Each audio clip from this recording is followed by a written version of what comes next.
Already seen evidence that this strategy is going to work, including from billions of dollars of private investment coming back into the country. They're telling anyone that's been spooked by what they've seen with the jitteriness in the stock market that this policy is ultimately going to return production to America, generate more American jobs, and also more tax revenue. And the president says ultimately Wall Street's going to be just fine.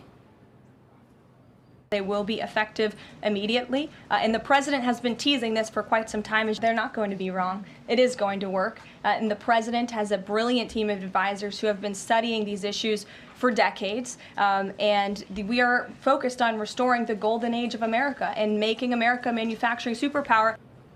There are several unknowns, including how the White House plans to structure this. The White House trade advisor, Peter Navarro, said on Fox News Sunday the tariffs could raise $600 billion annually, which some took to imply an average rate of 20%. According to some reports, the president has considered a flat 20% as a way to generate more revenue to offset the tax cuts he hopes to push through Congress. But Moody's chief economist said yesterday a 20% universal tariff would be a worst-case scenario combined with full retaliation from other countries on U.S. goods. Moody's claiming its simulation with those inputs would wipe out 5.5 million jobs, raise unemployment to 7%, and drop GDP by 1.7%. But the president's allies say it is not going to come to that.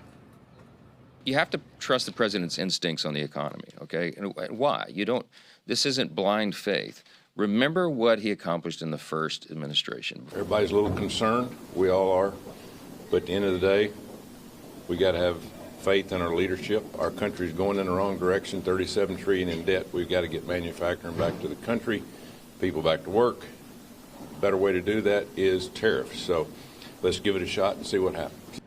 Now, President Trump said he might not fully equalize tariff rates with some countries because their rates are so high he would be, quote, embarrassed to charge them the same rate. There will also be some kind of new charge applied to new countries as well as sector-specific tariffs. Steel and aluminum imports are already subject to a 25% tariff, and 25% tariffs will also be applied to auto imports starting tomorrow. That does include auto parts. The administration, though, has welcomed deals from other countries to try to offset some of this. The UK, for instance, is trying to shape an agreement on artificial intelligence. On the other hand, though, we just saw yesterday the Prime Minister in Canada and Mexico's president come together on a phone call to try to come up with some kind of a deal to bolster their trade and blunt the impact coming from the U.S. So we'll see what comes out of the 4 o'clock Rose Garden press conference, guys.